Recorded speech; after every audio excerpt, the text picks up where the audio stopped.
Every 4 years, whoever loses blames the Electoral College. Whoever loses the presidency blames the Electoral College. And, there's all this thing about doing away with the Electoral College. And that may not be the best idea you ever had. How does the Electoral College work? And the answer is that states get, by population, a certain number of electoral votes. So a big state like California gets 52 electoral votes based on population. A state like North Dakota gets 1. And so, California obviously is 52 times the power that North Dakota has. Now, each state also gets 2 votes just for being a state. So California gets 2 votes, North Dakota gets 2 votes. And now for North Dakota and other states like North Dakota with little small populations, that's really important because it triples their power. They go from 1 vote to 3. Okay, that's not minor, and it's important to them. From the point of view of California, though, if you take the 39 states that are small, basically their votes only reduce California's strength by 0.7%, not even by 1%, because, of course, the populous states just get so many electoral votes. So, as a result, while the small states gain some, and we'll talk about that a little bit later on, the big states don't actually lose a whole lot. And if you just take a look at this, the California, 54 votes out on the West Coast, Texas down on the Gulf of Mexico, 40 votes, Florida, 30 votes, New York, 28 votes, Pennsylvania, 19 votes, New Jersey, 14 votes. I mean, and then the Great Lakes states. So essentially, there's a U of population across the United States. Now, if you're a smart politician, and you want dumb politicians, if you're a smart politician, that's where you're going to campaign because this is where the votes are. Okay, and if you do away with those 2 extra votes that the flyover states get, then they lose 78 electoral votes. They lose the power of those 78 votes, and basically they become non-entities. And so as a result, I mean, if you just take a look at this, these are the 11 states, and I'm not making this up, that constitute a majority in the United States.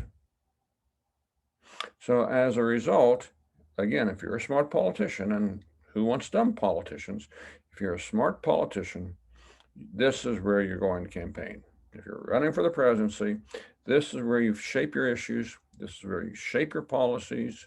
This is where you appeal to specific groups, hopefully large specific groups, with the things they want to hear. Do you care what happens in Montana? No. Do you care what happens in Kansas? No.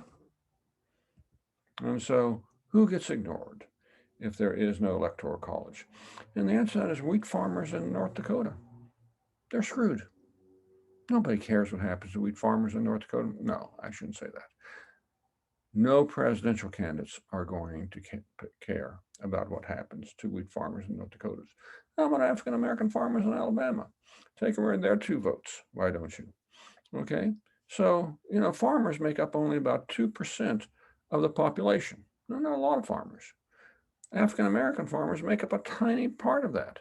And so what you're about to do is you're about to take away the power that they have. If it's just one person putting, vote in the ballot box, these folks can put but there's not enough of them to attract the attention of politicians. The shrimpers in Louisiana, for goodness sakes. Louisiana is a small state. New Orleans is not a very big city. Guess what? These folks just disappear. They just don't count from the point of view of politicians trying to win the presidency. And that's really important. Mexican Americans in New Mexico. New Mexico has 5 electoral votes.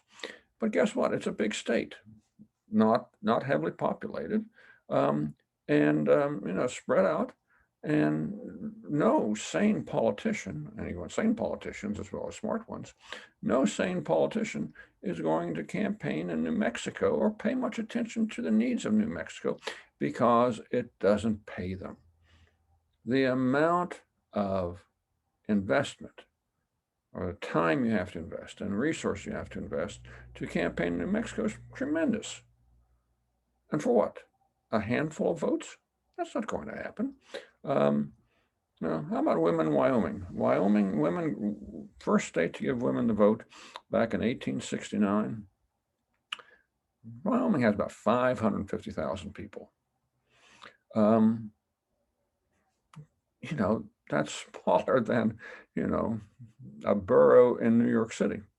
Probably there are precincts in Philadelphia which almost have that many votes. I don't know if they're live votes, but But so what are you going to do? You're going to take away their vote? That's essentially what you're going to do. You're going to disenfranchise them a second time. And by the way, you may notice that this woman is a American Indian. Well, guess what?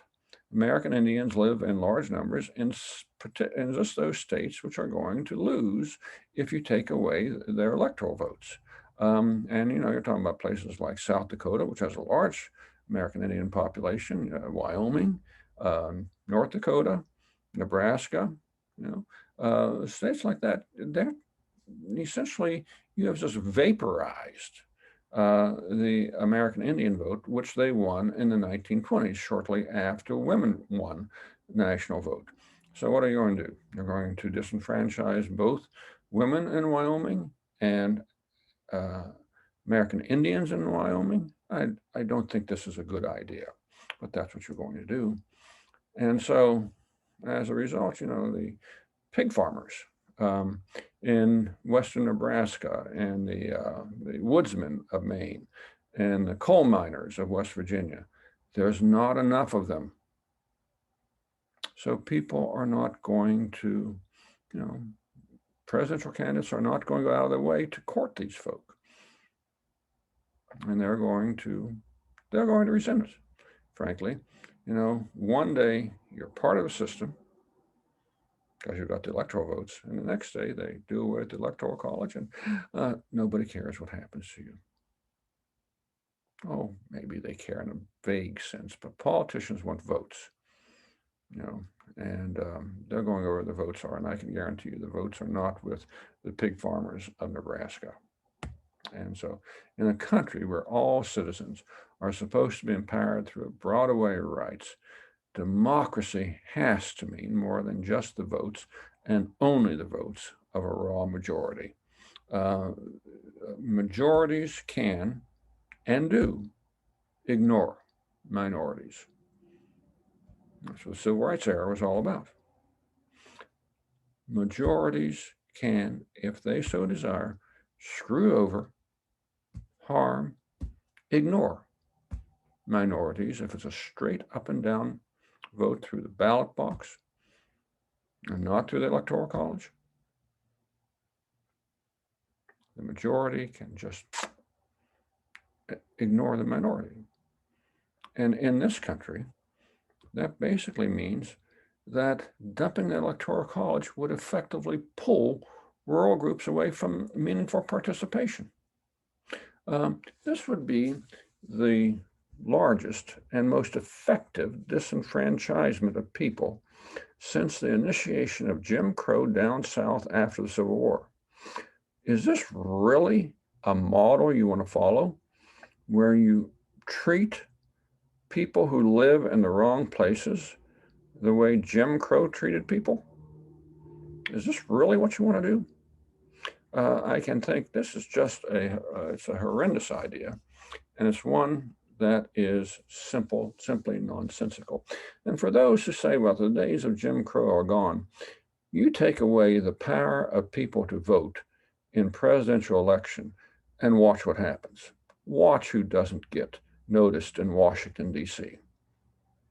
Now, this is a remarkably bad idea, and it's something that people need to really hear about.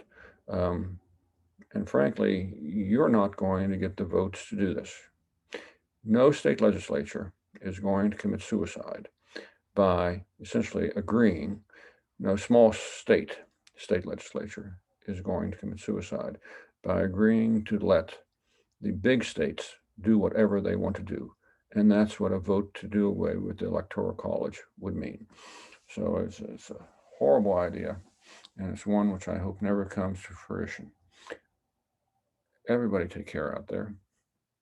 Stay healthy. And, like any YouTuber, I want you to subscribe.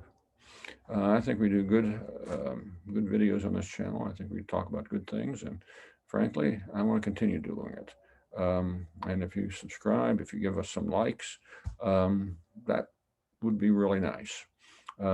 Anyway, take care, and we'll see you on our next video. Bye bye.